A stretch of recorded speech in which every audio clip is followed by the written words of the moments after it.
पे प्लेटफॉर्म मिला युवाओं को, तो मैं समझती हूँ कहीं ना कहीं भारतीय जनता पार्टी की सरकार बौखला गई और उन्होंने सोशल मीडिया अकाउंट को बंद करने का काम किया था कि नहीं किया था?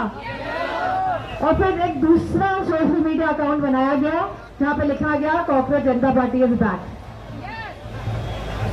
तो मैं कहना चाहूंगी कि अगर हमारा युवा मजबूत हो जाए और इरादे पक्के कर ले तो उनको कोई भी हरा नहीं सकता है। और मैं आपसे ये भी बात कहना चाहूंगी कि राष्ट्रीय अध्यक्ष जी समाजवादी पार्टी के अखिलेश यादव जी और हमारी पूरी समाजवादी पार्टी हमेशा से युवाओं का और छात्रों का समर्थन करती आई है और हमेशा करती रहेगी।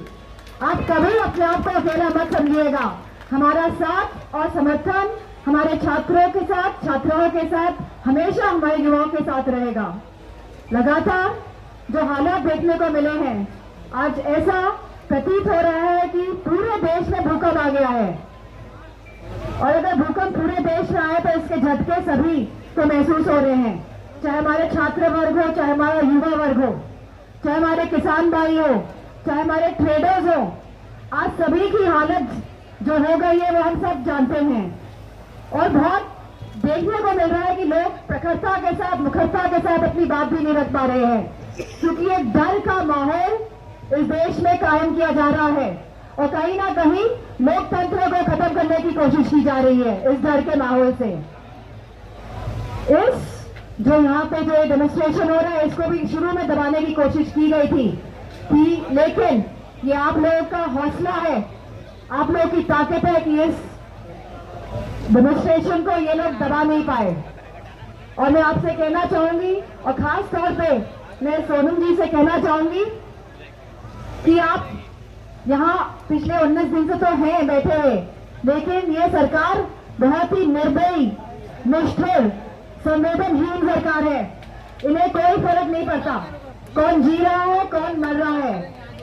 जब नीट की परीक्षा रद्द हुई, पेपर लीक के, तो न जाने कितने बच्चों ने सुसाइड किया। पूरी सरकार, पूरी भारतीय जनता पार्टी और उनके सहयोगी दल, अगर एक भी सांसद ने अपनी संवेदनशीलता दिखाई है उन बच्चों के लिए जिन्होंने सुसाइड किया, जो आज दुनिया में नहीं है, या उनके परिवारजनों के लिए, इतनी कठोर सरकार हमारे देश में कभी नहीं आई है। और इस सरकार को केवल वोट से हराया जा सकता है क्योंकि वोट ही एक ऐसा माध्यम है जिससे हम इनको हरा सकते हैं। और हम सभी जानते हैं कि उत्तर प्रदेश में आने वाले चुनाव में अगर भारतीय जनता पार्टी को रोकना है तो केवल वोट के बल से उत्तर प्रदेश ही भारतीय जनता पार्टी को रोक सकता है क्योंकि आज कहीं ना कहीं लोकतंत्र में जहां खतरा है वहां हमारे संविधान में भी खतरा है। ये वो लोग हैं जो संविधान को मिटाना चाहते हैं, ये वो लोग हैं जो संवाद नहीं करना चाहते हैं, ये वो लोग हैं जो अपनी जिम्मेदारी नहीं लेना चाहते हैं, ये वो लोग हैं जो अपना उत्तरदायित्व नहीं निभाना चाहते हैं। बताइए, नीट की परीक्षा है, न जाने कितनी परीक्षाएं हैं और कितने पेपर लीक हुए हैं, उत्तर प्रदेश में कितने पेपर लीक हुए हैं और कोई भी जिम्मेदारी लेने को तैयार नहीं है, कोई भी इनका सांसद एक शब्द बोलने को तैयार नहीं है।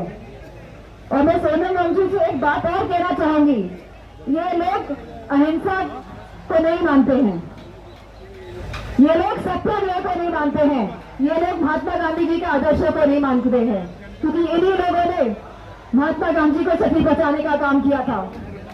और ये भारतीय जनता पार्टी वाले लोग तो वो लोग हैं जो भगवान राम को भी नहीं मानते हैं, केवल नाम का प्रयोग करके, केवल नाम का प्रयोग करके सत्ता में बने रहना चाहते हैं, आपकी भावनाओं के साथ खेलकर सत्ता में बने रहना चाहते हैं। वो जो नाम का नहीं है वो देश का क्या होगा। तो मेरा सभी छात्रों से यही कहना है क्योंकि मैं खुद एक माँ हूँ और मैं समझ सकती हूँ आप छात्रों का दर्द क्या है, और अखिलेश जी एक पिता है, वो भी समझ सकते हैं कि आपका दर्द क्या है, कि बच्चों की क्या एस्पिरेशंस होती हैं, उनके क्या ख्वाब होते हैं, वो कहाँ आगे बढ़ना चाहते हैं। लेकिन भारतीय जनता पार्टी वाली सरकार है वो सरकार है जिन्होंने न केवल देश को पीछे करने का काम किया बल्कि इस देश के युवाओं को भी पीछे धकेलने का काम किया है, गड्ढे में डालने का काम किया है। और मुझे पूरा भरोसा है और मैं सभी युवाओं से कहना चाहूंगी कि 20 तारीख को, क्योंकि यहाँ से संसद तक का मार्च होगा, तो सभी युवा आए और बढ़ चढ़ के इस मार्च में हिस्सा लें, क्योंकि ये आपके हक, अधिकार और सम्मान की लड़ाई है। और इस हक, सम्मान, अधिकार की लड़ाई में अगर युवा पीछे रह जाएगा तो देश आगे कैसे बढ़ेगा। तो मैं आप सबसे इन्हीं बातों के साथ अपना मत रखते हुए और सोनम वांगचुक से फिर से दोहराना चाहूंगी, क्योंकि राष्ट्रीय अध्यक्ष जी समाजवादी पार्टी ने कहा है कि आपको मजबूत होना है इस लड़ाई को लड़ने के लिए, लेकिन सोनम वांगचुक जी ने कहा है कि 20 तारीख को वो अपना अनशन समाप्त करेंगे, पार्लियामेंट की तरफ, संसद की तरफ बढ़ेंगे। तो जो युवा है वे लड़ाई बाहर लड़ेंगे और जो समाजवादी पार्टी है, और हम तो चाहेंगे सभी विपक्षी दल सामने आए, सभी विपक्षी दल सामने आए और छात्रों की लड़ाई में उनका सहारा बने, उनका साथ दे, उनको मजबूत करने का कार्य करें। तो जहां आप लोग लड़ाई संसद तक जाने का काम करेंगे, हम इस लड़ाई को संसद के अंदर लड़ने का काम करेंगे, पूरी मजबूती के साथ लड़ने का काम करेंगे। इन्हीं शब्दों के साथ आप सभी के हौसला को, आप सभी के जो विश्वास है उसको सलाम करते हुए मैं आप सभी को बहुत बहुत धन्यवाद और आभार देना चाहूंगी। जय हिंद।